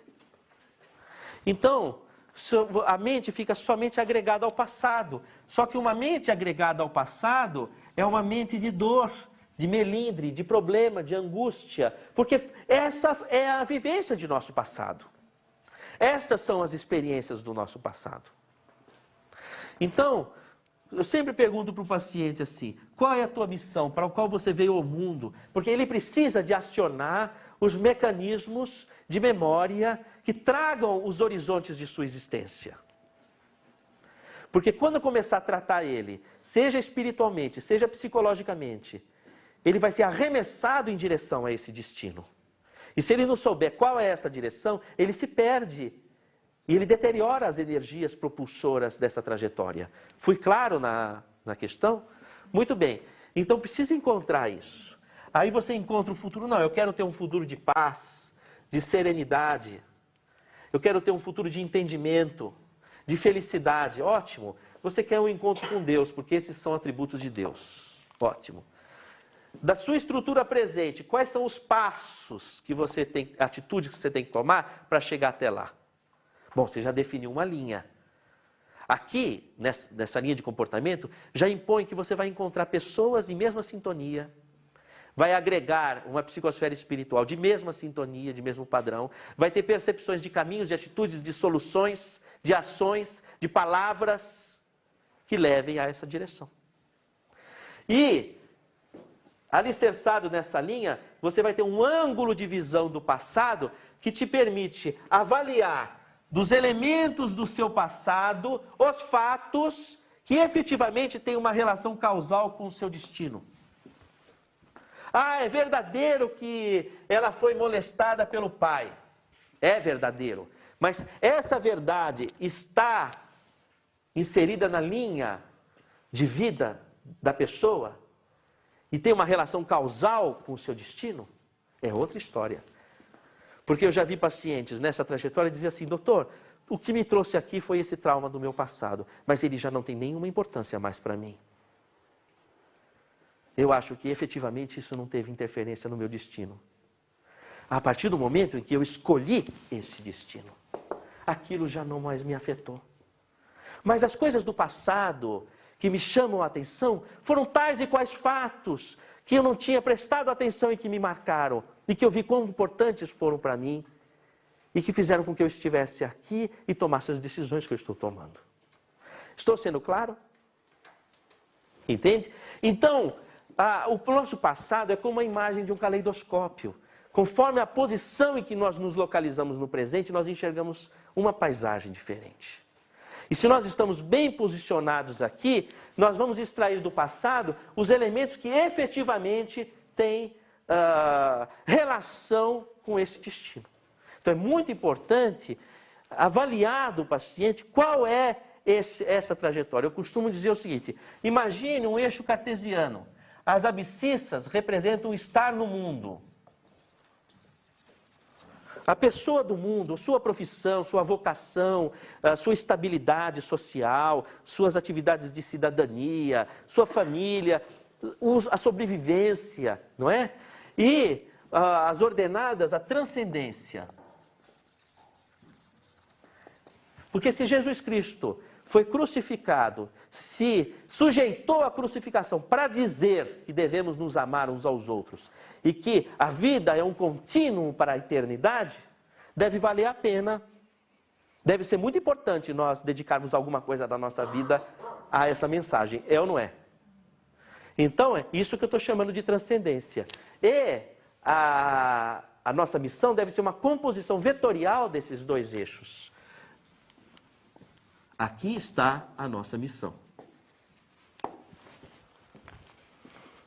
Nós precisamos de ter a raiz do mundo e a copa da árvore voltada para o além. Sem raiz não tem copa. E sem copa não há fotossíntese que sustente a raiz. Então, a pessoa precisa localizar esses dois fatores. Aí ela encontra a missão. Aí ela vai estar caminhando fiel aos caminhos de sua predestinação. E isso é que é chamado de fé. Fé representa fidelidade aos caminhos da predestinação. E aí você tem a fé que remove montanhas, porque se você sabe, se você está na beira do rio, o rio com correnteza forte, você está cansado, está frio, e você senta numa pedra e dizem para você, você não pode ficar sentado nessa pedra, você tem que atravessar o rio. Você fala, por que eu vou atravessar o rio? Eu estou cansado, a correnteza é forte, está frio, eu vou ficar aqui chorando a minha dor. Aí te falam assim, mas tem um detalhe, só tem comida do outro lado, estou indo. Então, quando você sabe o que você precisa, o que está intrinsecamente ligado à sua vida, você enfrenta qualquer coisa para você alcançar aquele objetivo. Isso é a fé que remove montanhas. Porque você sabe qual é que é o seu caminho. Se você não sabe, você fica perdido no passado. O que é o passado? As brigas, as intrigas, as angústias, os distúrbios do pensamento, as dores, as tristezas, os desentendimentos. Isso é o passado, que representa uma falta de sustentação de uma linha de tensão de forças que te arremesse para o seu devir. Então você vai tratar um paciente em que ele vai ter um sobressalto da energia vital, ele precisa de ter a direção para onde ele vai colocar aquela energia vital. Estava com um paciente de 87 anos, fui chamado à residência dele, que ele estava deprimido. Cheguei, o paciente estava caquético, vindo de uma pancreatite de internação hospitalar por meses, estava acamado, não levantava da cama, e estava tomando vários antidepressivos. Aí eu pedi os exames dele. Ele estava com hemograma normal, a ureia creatinina, função renal normal, função hepática normal, o eletrocardiograma normal, ventilação pulmonar adequada. Eu falei, nossa, mas ele está melhor que eu. Porque eu não tenho a creatinina normal. Então ele está melhor que eu. Porque o resto está igual. Aí eu falei para ele assim, eu pensei assim, será que ele não está abatido porque ele está tomando antidepressivo? Então eu tirei os antidepressivos dele. Tirei. Não é? Tirei os antidepressivos dele e ele deu uma acordada. Aí ele pôde falar das angústias dele, que a filha dele tinha falecido, a esposa dele tinha falecido, a vida dele não tinha mais sentido, ele já estava velho, tinha tido uma pancreatite, ele não conseguia levantar da cama e que ele estava pronto para morrer. Eu falei assim, mas os exames do senhor não indicam que o senhor vai morrer. Aí ele olhou para mim e falou assim, não? Eu falei, não. Está tudo normal, o senhor está com o fígado normal, o coração normal. O senhor só está velho, mas está funcionando. O musculinho está amassado, mas ele está andando. Aí ele ficou espantado. Ele falou, mas é? Eu falei, aí aqueles antidepressivos estavam deixando o senhor sedado, né? Aí eu falei, vou dar uma homeopatia para o senhor. Aí eu dei o estramônio, porque eu achei que ele estava obsediado, que ele estava, não é? E aí ele, na semana seguinte, ele estava bem melhor, já sentou na cama e tudo. Eu falei, mas por que o senhor está sentado na cama? O senhor não me recebeu na porta? Doutor Sérgio, o senhor sabe, eu vou morrer. Eu falei, o que morrer? O senhor está meio... Não tem nenhum indício que o senhor vai morrer. O seu organismo está funcionando, só tem a idade, mas amanhã eu também posso morrer. Até aí, não é? É mesmo, doutor Sérgio? É mesmo. Aí eu fui embora, né? E ele foi atrás de mim. Falou, não, eu vou me despedir do senhor. Foi até a porta. Não é? Aí, bom, moral da história. Eu falei assim, eu não venho mais na casa do senhor. Não vem mais. Não, você vai no meu consultório. Ele passou a vir no consultório. Não é? Passou a vir no consultório e tal, e relatava as coisas dele, alegre. Ele estava velho, mas estava funcionando, tudo funcionando, do jeito que um velho suporta, mas estava, não é? Ai, doutor Sérgio, que felicidade e tal, não sei o que lá e tal. Olha, a última vez que eu tinha contato com ele naquela época, ele tinha ido para Águas de São Pedro com a esposa, não é? E tal, esposa jovem, viu? Não pensa que era uma... Esposa jovem. E tinha ido para Águas de São Pedro com a esposa e tal, não sei o quê e tal. Bom, enfim, aí ele teve uma pneumonia lá em Águas de São Pedro, voltou para São Paulo. Eu falei, poxa, hoje eu vou dizer para o senhor, essa pneumonia não está boa, o senhor precisa ir para o hospital. Não é? E ele não tinha força mecânica. Então ele tinha condição de sarar aquela pneumonia, tinha, mas ele não tinha força para tossir, sabe? Então isso daí fez ele minguar por mais de 2 meses na UTI, porque ele não tinha força mecânica e ele desencarnou. Ele veio a desencarnar. Mas antes dele desencarnar, ele viveu períodos muito felizes da vida dele. Muito felizes. E ele pôde perdoar situações que ele tinha que perdoar. Ele veio orar. Ele ficou maravilhado com as questões espirituais. Maravilhado, ele falou, que descoberta! Então a vida continua, mas isso é uma descoberta. Ele falava empolgado, não é? Que maravilha! Entende? Então, a gente precisa de ponderar, se não há o devir, se a pessoa não tem uma esperança, ela não levanta da cama. Então, traçar esse devir, ele passou a ter esperança. E eu dizia para ele, o senhor vai ser meu parceiro nas atividades da Unispírito. Eu já dizia do mundo espiritual, mas não falava para ele. O senhor vai ser meu parceiro. Eu vou ser o parceiro, vai, e tal. E ele empolgado, mas ele não entendia. Talvez entendesse, não sei. Ele vai entender daqui a alguns meses, vai entender que a parceria ia ser do outro lado. Eu não tenho dúvida que vai ser parceiro. Com a empolgação que representou para ele a descoberta de que a vida continuava no mundo espiritual.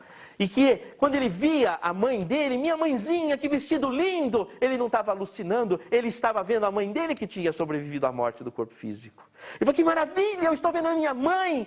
O senhor está vendo a sua mãe? Isso não é um delírio? Não é, porque o delírio não tem consistência lógica. O senhor está tendo lógica no que está falando. Isso é uma visão e a vida continua para o outro lado.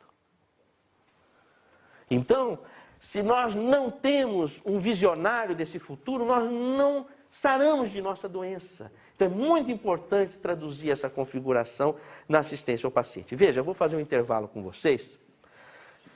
Não falei ainda das alterações de exames físicos e etc, etc e tal, porque eu vou fazer isso nessas duas aulas, tá? O que nós vamos fazer? Nós vamos fazer um intervalo. Aí eu vou fazer uma sessão com vocês para assistência. A Júlia vai vir hoje? Vai. Vai. Vamos fazer uma assistência para a Júlia, todos nós aqui no salão em roda. Entendeu? Porque eu quero trabalhar o assunto depois da assistência à Júlia. Eu quero falar para vocês de ectoplasmia. Então nós vamos trabalhar com ectoplasmia e depois eu quero passar um PowerPoint para vocês com uma digressão sobre ectoplasmia, onde eu apresento alguns exames, algumas coisas interessantes, e nós fechamos a aula assim, tá bom? Eu vou fazer um intervalo, eu preciso descansar a voz, então não vou conversar com vocês nesse intervalinho, vocês vão fazer um lanchinho, alguma coisa, e a gente já volta, tá bom?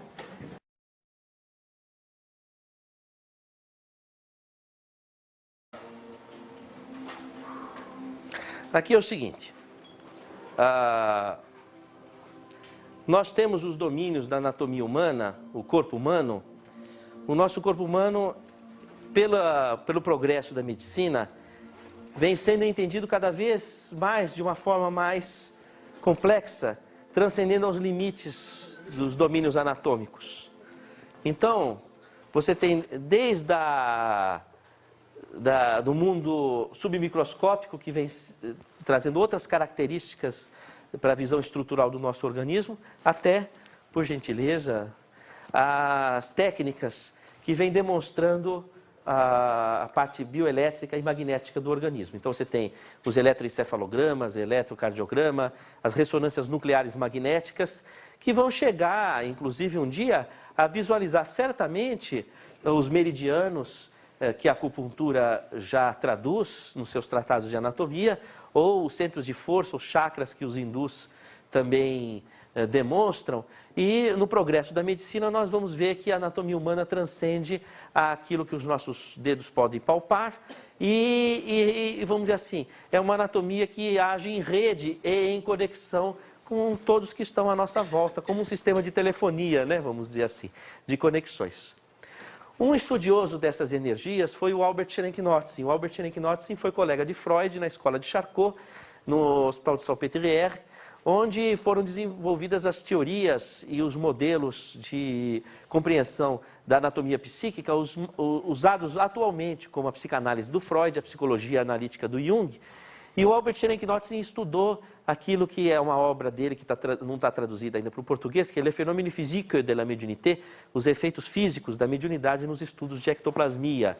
O Notzing, portanto, estudava os fenômenos de ectoplasmia, que é um tipo de energia que é desconhecida da nossa física contemporânea e é um dos nossos objetos de estudo. Aqui você vê fotografias da época de sessões de ectoplasmia acontecendo na escola de Salpêtrière, né? Próximo, por gentileza. Aqui você vê, por exemplo, uma célula sendo fotografada a partir de suas emissões de energia. Então, é um microscópio que capta as energias infravermelho, energias magnéticas e compõe numa imagem muito própria e que nos dá a ideia realmente que a nossa anatomia é muito mais do que os nossos olhos estão podendo enxergar. Próximo, por gentileza.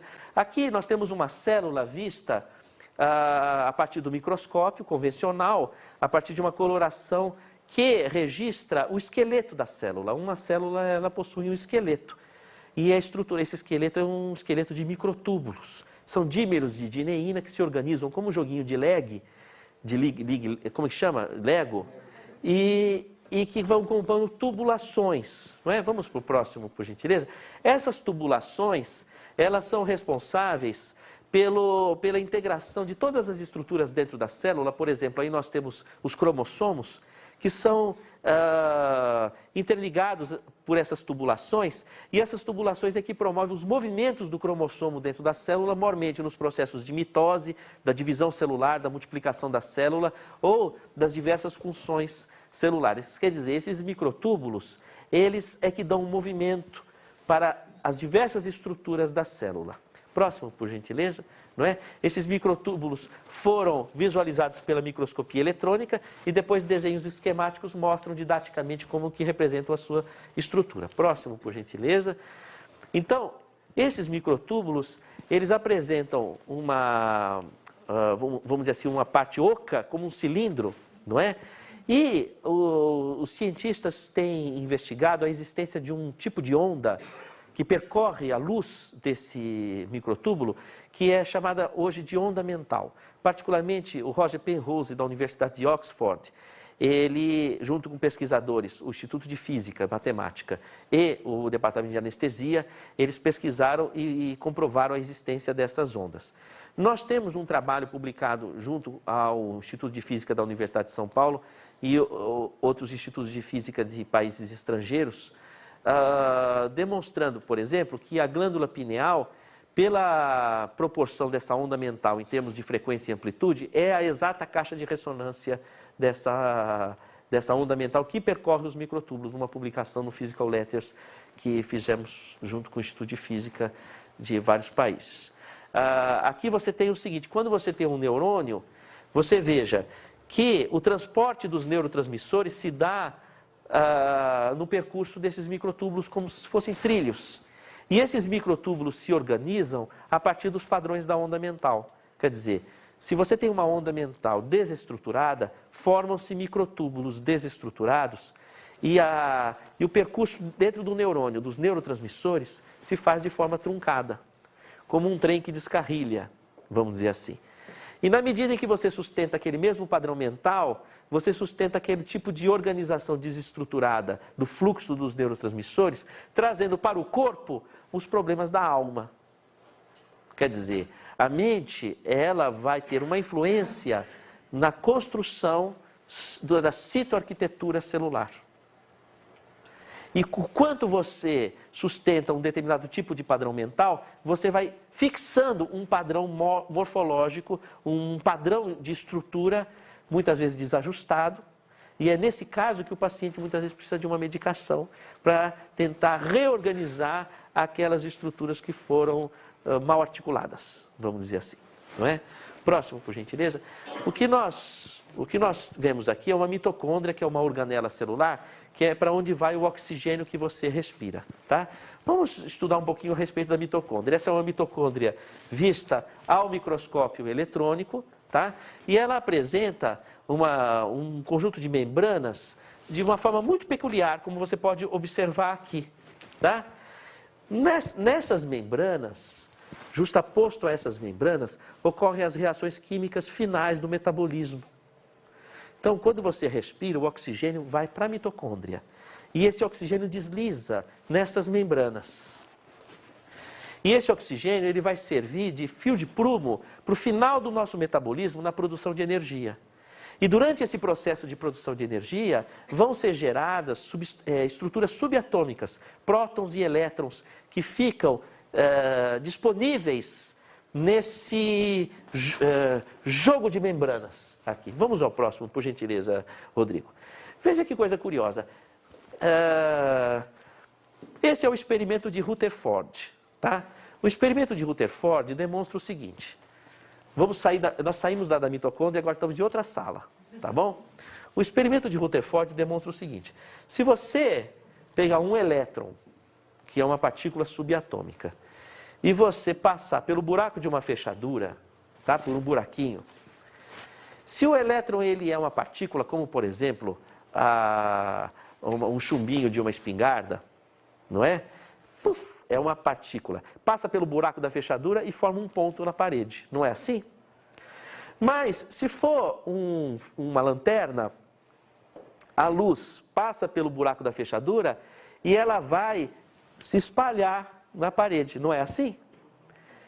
Então, o que acontece? Eles perceberam que o elétron, que deveria ser como um chumbinho de uma espingardinha, ele passa por um buraquinho e ele vai atingir toda a parede, como se ele fosse uma onda de luz. Então, foi aí que o Rutherford descobriu que o elétron, ele se comporta tanto quanto partícula, quanto como onda. Tá? Vamos ao próximo, por gentileza, Rodrigo. Então, aqui é um experimento do Rutherford. Vamos ao próximo. Não é? Voltamos aqui. Na verdade, o que está acontecendo é que nós vamos ter a formação de substâncias, partículas subatômicas, nas membranas da mitocôndria. Tá? Vamos ao próximo. O que vai acontecer? Na membrana da mitocôndria, vai acontecer o seguinte. Você vai ter aquelas placas, não havia mostrado para você aquelas placas semelhantes ao experimento do Rutherford. Então, essas partículas que ficam na membrana, elas vão sofrer difração. Quando elas sofrem difração, elas se tornam também onda. Então, você vai ter dentro da mitocôndria como se fosse uma câmara de Rutherford, partículas subatômicas que passam por fendas. E essas fendas provocam a difração do elétron. E o elétron passa a se comportar como onda. Então você vai ter uma situação em que você tem o elétron partícula e aqui a difração do elétron formando onda. A partir do momento em que se formam essas ondas difratadas dentro da mitocôndria, nós começamos a entrar nos domínios do ectoplasma. Não sei se eu estou sendo claro. Tá? Vamos ao próximo, por gentileza. Veja bem, o ectoplasma, ele é uma substância necessária para permitir que os fenômenos que ocorrem no plano espiritual, eles possam chegar aqui ao nosso plano. Tá? A física já detectou que o plano espiritual, ele seria aquilo que é chamado de hiperespaço. E entre esses espaços, ou seja, a dimensão espiritual e a dimensão nossa, existe aquilo que eles chamam de wormhole, ou buraco de minhoca, que é uma trajetória, um canal, um pertúrdio por onde pode passar energia de um domínio para o outro. Só que esta energia que vem do mundo espiritual é como o som. O som, ele só vai se propagar se existir o ar. Sem o ar, não atinge o nosso tímpano. Então, o ar é um meio de propagação do som. Assim também, o pensamento, tudo que vem do mundo espiritual, para chegar no nosso plano, se propaga pelo ectoplasma. Tá? Então, para uma espiritualidade ter ação, para você ter domínio sobre o seu corpo, o pensamento precisa chegar na matéria, passando pelo ectoplasma. Por isso que o fenômeno de ectoplasmia, quando ele é intensificado, aumenta esses canais de comunicação entre um plano e outro. Né? Vamos ao próximo, por gentileza. Então você tem aqui, uma pessoa está deitada e ela sai do corpo. E ela é assistida pelo mundo espiritual. Tá? Os médicos do mundo espiritual auxiliam essa pessoa. Esse fenômeno ele é tão mais favorável quanto mais ectoplasmia estiver sendo gerada no meio. Tá certo? Vamos ao próximo? Não é? A medicina já reconhece os fenômenos mediúnicos, os fenômenos de estados de transe. Nós estamos estudando alguma coisa que já é conhecido da medicina. Vamos para o próximo. Por exemplo, estados de transe e possessão significam estados mediúnicos e de influências espirituais. O médico precisa saber diagnosticar essas coisas. O paciente ele apresenta uma perda de identidade, mas ele sustenta uma consciência do meio ambiente. Aquele paciente que fala assim, doutor, eu quebrei tudo, eu quebrei tudo, eu sabia que o que eu estava fazendo estava errado, mas eu não conseguia dominar uma força irresistível que me aplacou. Então, na verdade, há uma diferença entre um estado de loucura em que a pessoa ela está com um pensamento desestruturado ou um estado de loucura que representa, na verdade, a consciência da pessoa que foi dominada por uma outra consciência e que a pessoa refere. E nós temos que saber fazer essa diferença, esse diagnóstico. É aquilo que nós dissemos, são fenômenos espirituais que nós precisamos identificar no começo. E muitas vezes são tantas as ocorrências que a pessoa vem apresentando que no final da história acaba configurando uma síndrome que nós vamos ter que dissecar onde que estava o fenômeno espiritual. Vamos para o próximo, por gentileza. Se você fizer ressonâncias funcionais ou tomografias funcionais, você vai ver que no estado de transe a pessoa apresenta uma concentração de energia na região do tálamo, da glândula pineal, não é? Tálamo e glândula pineal são regiões diencefálicas muito próximas, porque é a região onde centraliza a percepção desses fenômenos. Não é? Próximo, por gentileza. Então, por exemplo, no Hospital do Coração, esse paciente, o médico vai perguntar, vai dizer, discreto aumento do metabolismo de glicose em tálamos. Aí ele vai perguntar, variação do normal? Interrogado. É aquilo que nós falamos no começo da aula. É um exame que não é nem doença, mas também não é normal. O que vai acontecer? O radiologista, quando for analisar, ele coloca uma interrogação. O que é isso? É variação do normal? É o estado mediúnico, é a fenomenologia espiritual sendo detectada num exame. Próximo, por gentileza. Aqui é um outro exame que fizemos nos Estados Unidos com um paciente, na época que não havia. Não é? E o curioso é que esses casos de estados de transe, ele apresenta, na nossa casuística, uma concentração na região diencefálica da pineal ou em regiões temporais e há uma perda da circulação em lobo frontal, como se a pessoa tivesse ausente do seu próprio domínio. Interessante que os estudos que o Alexander Moreira e o Júlio Prieto Pérez fizeram com médiums nos Estados Unidos, recentemente, apresentados no Congresso no Rio Grande do Sul, eles demonstraram que a pessoa, o médium, em estado de transe, ele escreve uma psicografia com toda a inteligência de uma psicografia sem circulação no lobo frontal. Parece que o domínio intelectivo está sob o domínio da entidade. Quando ele escreve uma história de sua própria mente, o lobo frontal fica todo irrigado. E aqui nós percebemos também, nessa casuística, que o paciente em estado de transe, ele apresenta uma concentração do contraste em regiões, aqui no caso, diencefálicas, e o lobo frontal não está irrigado, quer dizer, condiz com a ideia de que os domínios cognitivos estão sob a ação de uma personalidade que assumiu o domínio sobre a pessoa. Próximo, por gentileza, não é? Aqui também é uma coisa curiosa. O paciente, eu disse para você que quando está próximo a uma entidade, tem aumento de pressão arterial, mas há outros fenômenos, como, por exemplo, aumento da circulação sanguínea na cabeça. Você pega essa paciente que apresentava estados de transe e no Doppler transcraniano ela revela aumento de velocidade de fluxo, acompanhado de índices de pulsatibilidade normais. Veja bem, tem aumento do fluxo, mas a pulsatibilidade é normal. Quer dizer, é uma alteração que não é exatamente uma doença, mas é uma alteração. Porque uma pessoa em estado de transe, de incorporação, ela tem aumento de fluxo sanguíneo da cabeça. E ela pode ter vários sintomas com esse aumento de fluxo. Ela pode ter uma dor de cabeça, que o médico não descobre por que ela tem essa dor de cabeça, ou ela pode ter uma convulsão por alteração microcirculatória cerebral a partir daquele aumento. E é pelos domínios de interferências espirituais. Próximo, por gentileza.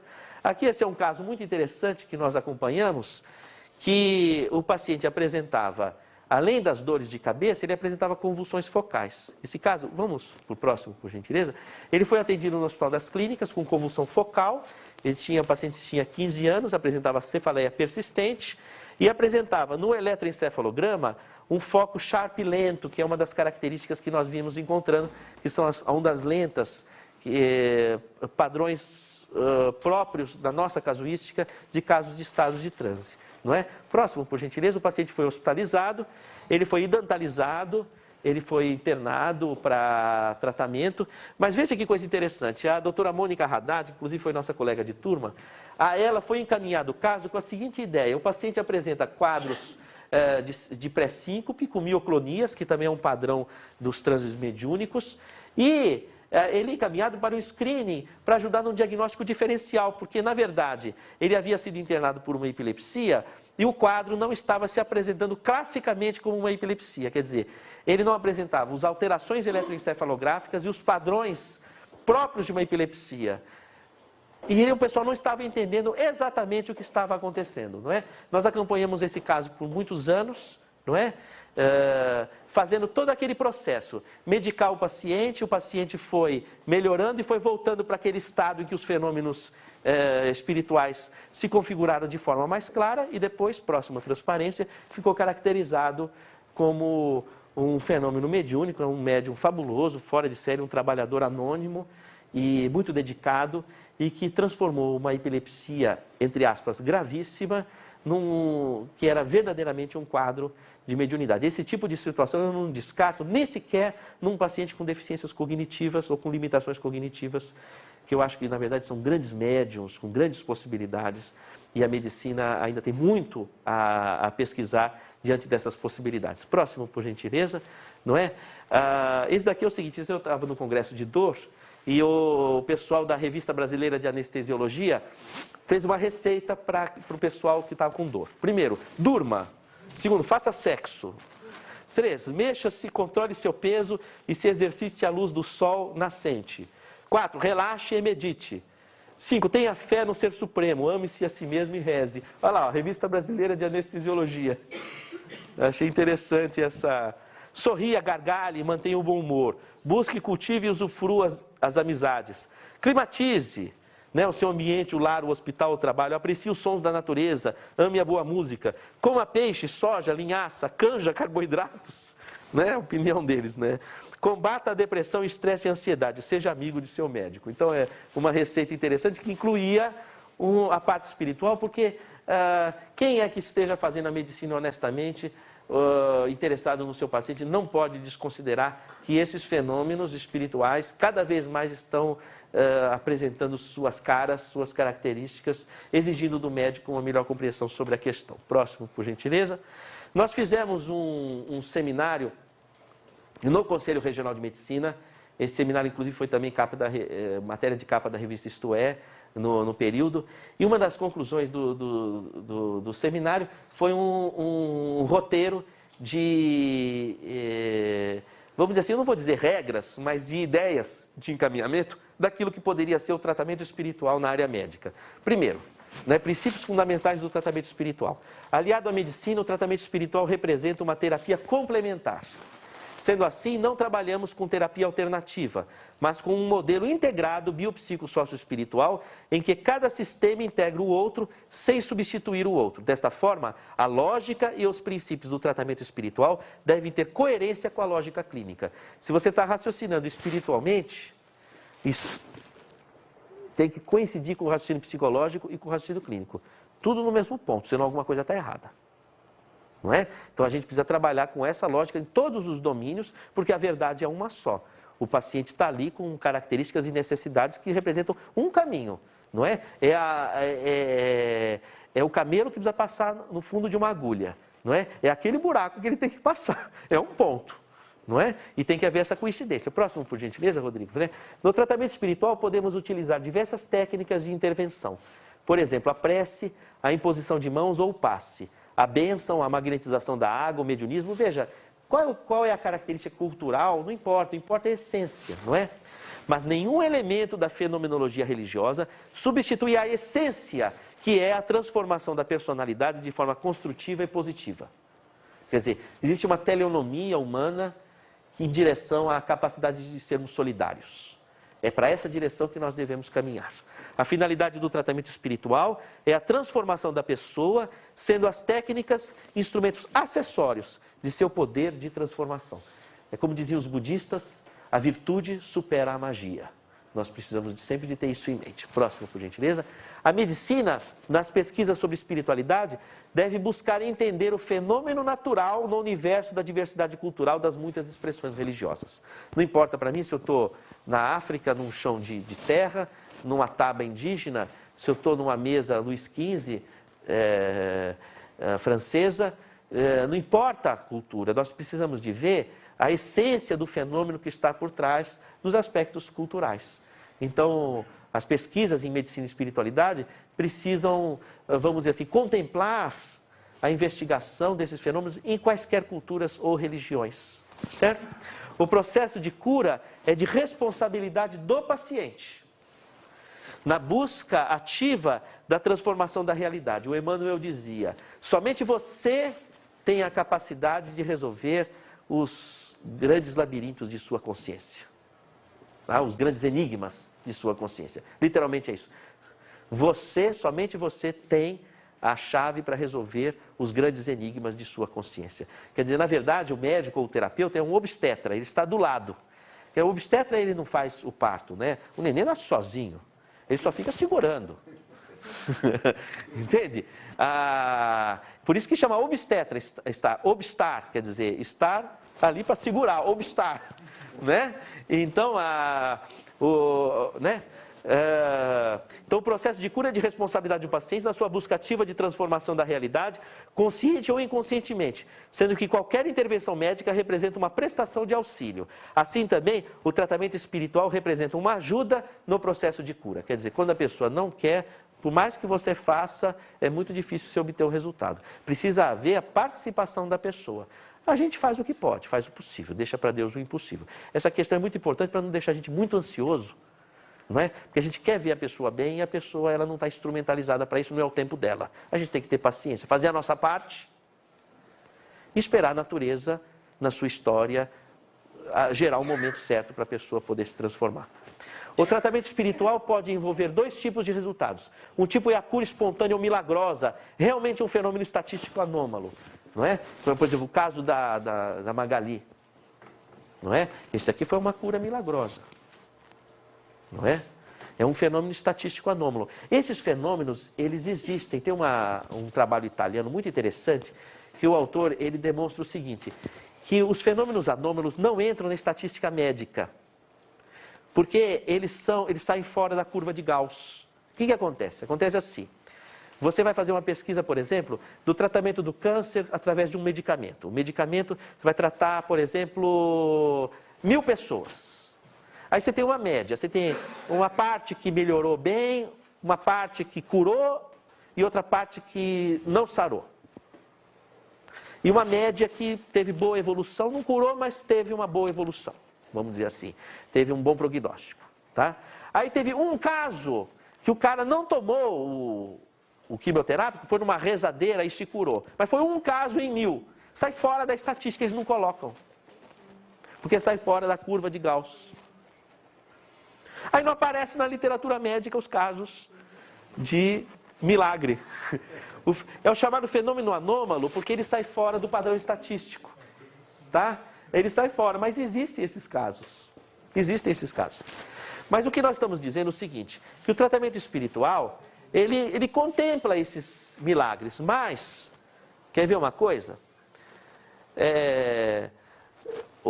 Por exemplo, as cirurgias espirituais, não é?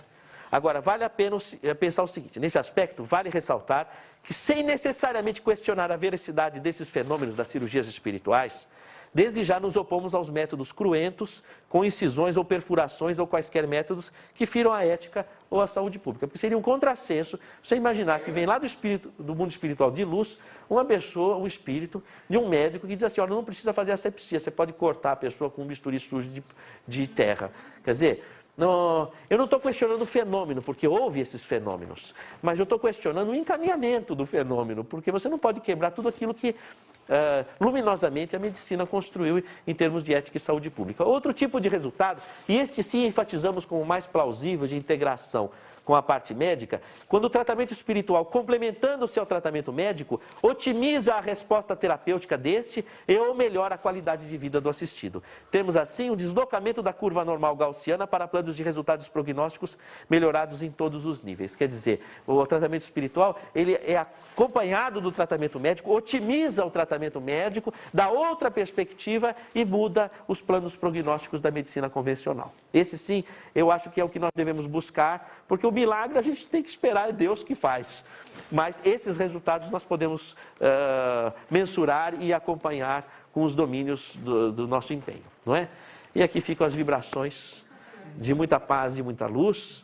Espero que a tarde de hoje tenha sido de proveito para todos vocês. Para mim foi de muito proveito. Eu agradeço a oportunidade dessa reunião fraterna. Agradeço a presença dos bons espíritos que nos assessoraram e nos trataram durante esse período. E até a próxima aula, se Deus quiser. Muito obrigado.